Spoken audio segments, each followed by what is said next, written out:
وأحسن منك لم تر قط عيني وأجمل منك لم تلد النساء خلقت مبرأ من كل عيب كأنك قد خلقت كما تشاء.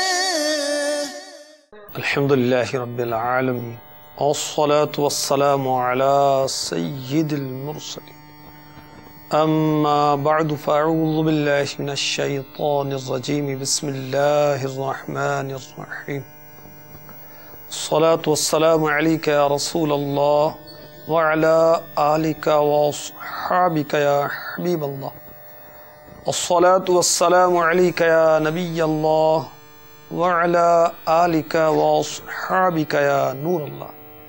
فرمان مصطفیٰ صلی اللہ تعالی علیہ وسلم معجم اوسط حدیث نمبر 1835، جس نے کتاب میں مجھ پر درود پاک لکھا تو جب تک میرا نام اس میں رہے گا فرشتے اس کے لیے استغفار یعنی بخشش کی دعا کرتے رہیں گے. صلو علی الحبیب صلی اللہ تعالی علی محمد وعلی آلہ وصحبہ وبارک وسلم. مدنی چینل کے ناظرین، صحابہ کی نعتیں سلسلہ ہے، ماہ ربیع الاول کی خصوصی ٹرانسمیشن ہے. یہ خصوصی نشریات میں سے ہے. ہر روز ہم کسی صحابی رضی اللہ تعالی عنہ یا صحابیہ رضی اللہ تعالی عنہا کا نعتیہ کلام سنتے ہیں اور اس کے تحت مدنی پھول چنتے ہیں. اچھی نیتوں کے ساتھ اول تا آخر شرکت کیجئے. جس قدر نیتیں زیادہ اچھی کریں گے اجر و ثواب بھی زیادہ ہو جائے گا. کم از کم اللہ کی رضا اور حصول ثواب کی نیت ضرور کر لینی چاہیے. آج ہم انشاءاللہ عز و جل سیداتنا عائشہ صدیقہ طیبہ طاہرہ عابدہ زاہدہ محدثہ مفتیہ مفسرہ رضی اللہ تعالی عنہا کا نعتیہ کلام سنیں گے. اس مبارک ماں پہ صدقے کیوں نہ ہو سب اہل دین، جو ہو ام المؤمنین بنت امیر المؤمنین.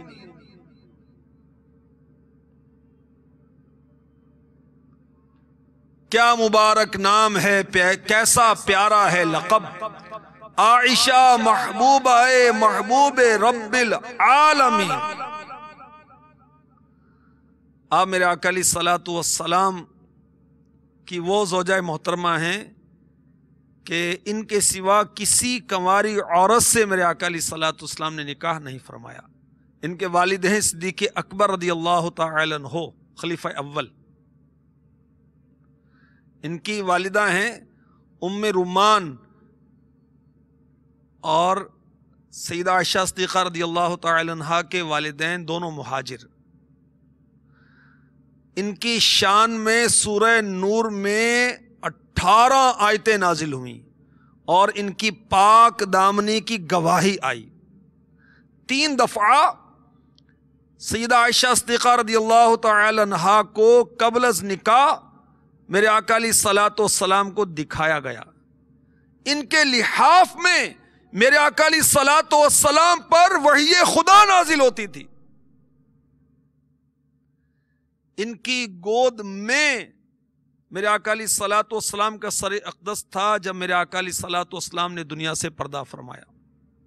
ان کے حجرے میں میرے آقا علیہ الصلوۃ والسلام آرام فرما ہے. صحابہ اکرام کثرت سے انہیں تحائف بھیجتے تھے. جبریل امی نے ان کو سلام کہا. علم فرائض کی ماہر، علم طب کی ماہر، فقہ کی ماہر، مجتہد تھیں آپ. صحابہ کو مسئلہ درپیش ہوتا تو آپ کی بارگاہ میں رجوع کرتے. 2210 احادیث آپ سے روایت ہے.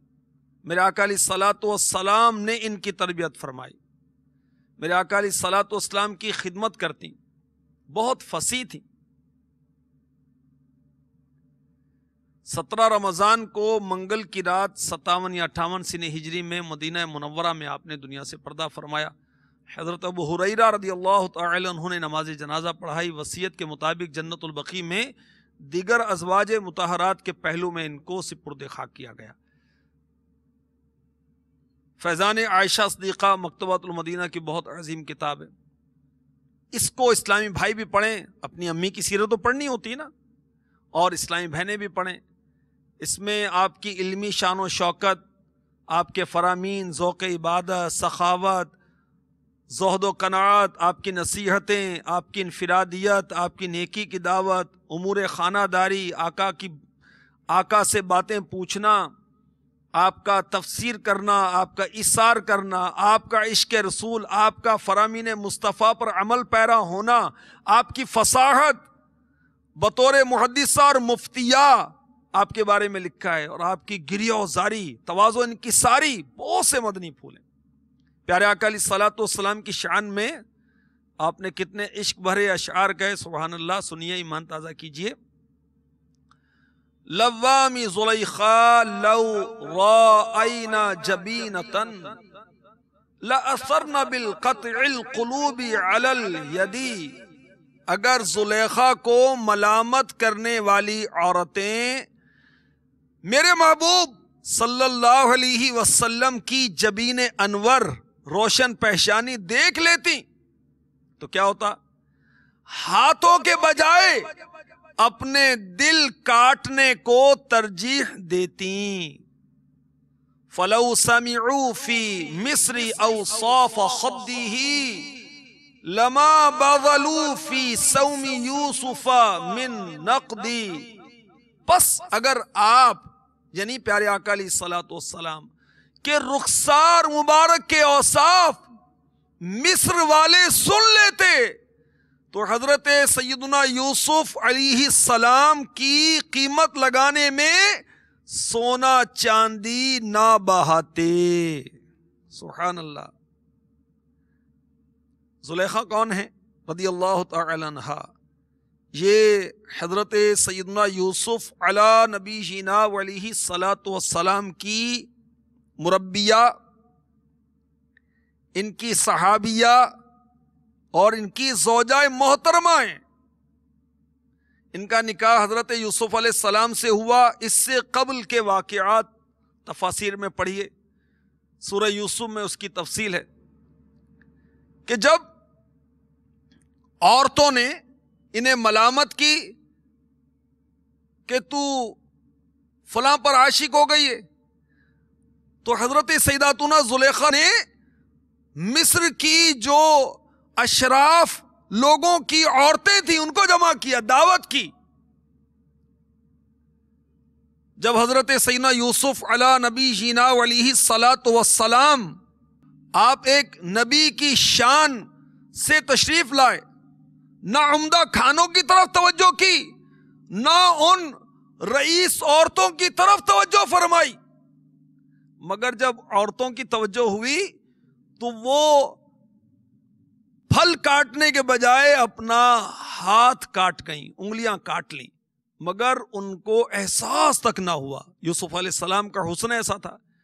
سیداتنا عائشہ صدیقہ رضی اللہ تعالی عنہا فرماتی ہیں اگر میرے آقا علیہ الصلوۃ والسلام کے رخسار مبارک کے اوصاف سن لیتی وہ عورتیں، وہ مصر والے، تو کیا ہوتے؟ وہ عورتیں ہاتھ نہ کاٹتی، دل کاٹتے، اور وہ لوگ جنہوں نے یوسف علیہ السلام کی قیمت لگائی، آپ کے وزن کے برابر سونا، چاندی، مشک وغیرہ، وہ قیمت نہ لگاتے، میرے آقا علیہ الصلوۃ والسلام کے رخ روشن کے اوصاف سن لیتے۔ حسن یوسف پر کٹی مصر میں انگشت زنا، سر کٹاتے ہیں تیرے نام پر مردان عرب۔ مصر میں عورتوں نے سہون بھولے سے انگلیاں کاٹی، اور میرے آقا علیہ الصلوۃ والسلام کی شان، آپ کا حسن و جمال دیکھ کر عورتوں نے نہیں، مردوں نے، اور آپ کا حسن دیکھ کر نہیں بلکہ آپ کے نام پر وہ سر کٹانے کے لیے از خود تیار ہیں۔ سبحان اللہ. اعلی حضرت کے برادر حسن رضا خان علی رحمۃ الرحمان یہ کیا کہہ رہے ہیں؟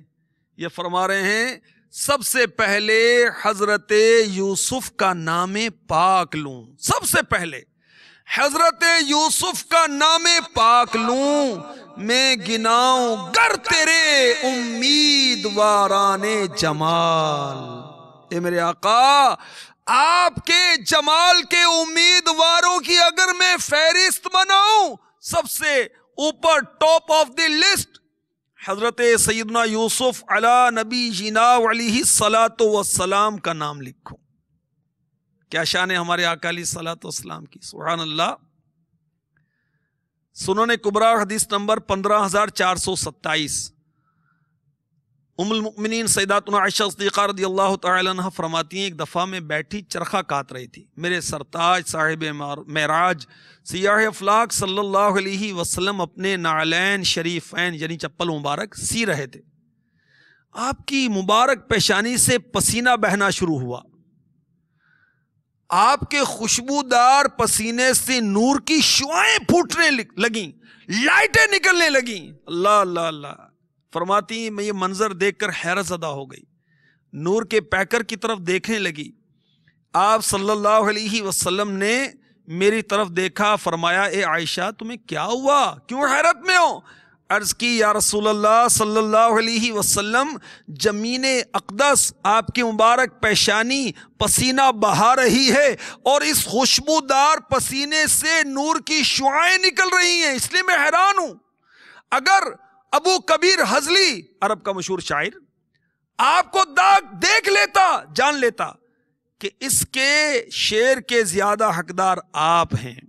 محبوب رحمان رحمت عالم یا نبی غیبدان صلی اللہ علیہ وسلم نے استفسار فرمایا اے عائشہ ابو کبیر کیا کہتا ہے؟ سیداتنا عائشہ صدیقہ رضی اللہ تعالی عنہا فرماتی ہیں میں نے عرض کی، وہ کہتا ہے، 2 اشعار پڑھے اس میں سے ایک عرض کر رہا ہوں. فَإِذَا نَظَرْتَ إِلَىٰ أَسِرَّةِ وَجْهِهِ بَرَكَتْ كَبَرْقِ الْعَارِضِ الْمُتَهَلِّلِ. جب تو اس کی پیشانی کے خطوط دیکھے تو وہ چمکنے والے بادل میں کوندنے والی بجلی کی طرح چمکتے ہیں. میرے آقا علیہ الصلوۃ والسلام نے فرمایا اے عائشہ اللہ عز و جل تمہیں میری طرف سے بہتر بدلہ عطا فرمائے. تم مجھ سے اتنا خوش نہیں ہوئی جتنا میں تم سے خوش ہوا. آب زر بنتا ہے عارض پر پسینہ نور کا. آب زر بنتا ہے عارض پر پسینہ نور کا. مصحف اعجاز پر چڑھتا ہے سونا نور کا. آ گیا وہ نور والا جس کا سارا نور ہے. بینیے پر نور پر رخشائے بو کا نور کا. اعلیٰ حضرت فرما رہے ہیں کہ آقا علیہ الصلوۃ والسلام کی بینی مبارک، ناک مبارک پر نور کا شعلہ بلند ہو رہا ہے.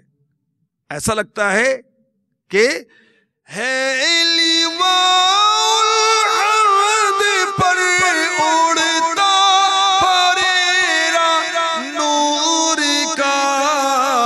آ گیا وہ نور والا جس کا سارا نور ہے. حکایتیں اور نصیحتیں صفحہ نمبر 610. حضرت سیدنا شیخ شعیب حریفیش رحمت اللہ علیہ نقل فرماتے ہیں ام المؤمنین حضرت سیداتنا عائشہ صدیقہ طیبہ طاہرہ عابدہ زاہدہ رضی اللہ تعالی عنہا فرماتی ہیں میں وقت سحر کچھ سی رہی تھی کہ میرے ہاتھ سے سوئی گر گئی اور چراغ بجھ گیا، اتنے میں حضور پر نور شافع یوم النشور صلی اللہ علیہ وسلم تشریف لے آئے، آپ کے چہرہ ضیاء بار کے انوار سے سارا کمرہ جگمگا اٹھا اور سوئی مل گئی۔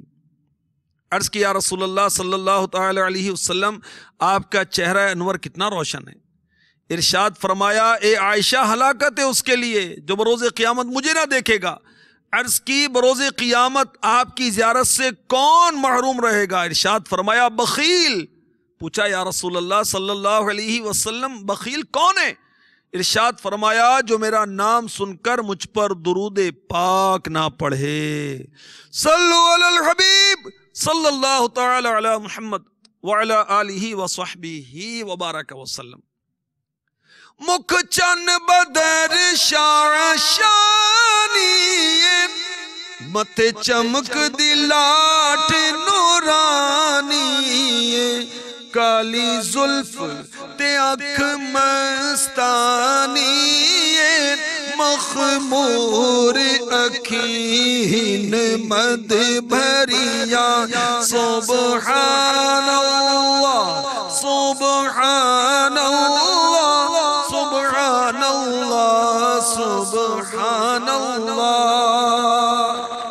آقا کی آمد مرحبا، سونے کی آمد مرحبا، نور کی آمد مرحبا، حضور کی آمد مرحبا، مرحبا یا مصطفیٰ، مرحبا یا مصطفیٰ، مرحبا یا مصطفیٰ صلی اللہ تعالی علیہ وسلم۔ وأحسن منك لم تر قط عيني وأجمل منك لم تلد النساء خلقت مبرأ من كل عيب كأنك قد خلقت كما